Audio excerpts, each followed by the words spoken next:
ধর্ম বিষয়ক মন্ত্রণালয়ের তত্ত্বাবধানে ইমাম মুয়াজ্জিনদের সুদমুক্ত ক্ষুদ্র ঋণ দেওয়া হচ্ছে। সোমবার মন্ত্রণালয় থেকে পাঠানো এক সংবাদ বিজ্ঞপ্তিতে এ তথ্য জানানো হয়। এতে বলা হয়, চলতি 2024-25 অর্থ বছরে সারা দেশে 600 জন ইমাম মুয়াজ্জিনকে 1,80,00,000 টাকা সুদমুক্ত ঋণ দেওয়া হয়েছে। একই অর্থ বছরে 4,620 জন ইমাম মুয়াজ্জিনকে আর্থিক সহায়তা হিসাবে 2,31,00,000 টাকা বিতরণ করা হচ্ছে। এর মধ্যে ঢাকা জেলার 295 জনকে 14,75,000 টাকা বিতরণ করা হয়েছে।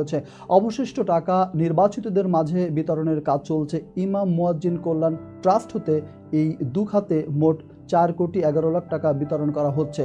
বিজ্ঞপ্তিতে আরও বলা হয়, ইমাম প্রশিক্ষণ একাডেমিতে যে সকল ইমাম মুয়াজ্জিনরা প্রশিক্ষণ গ্রহণ করেছে তাদেরকে ইমাম মুয়াজ্জিন কল্যাণ ট্রাস্ট হতে এই ঋণ সহায়তা দেওয়া হচ্ছে।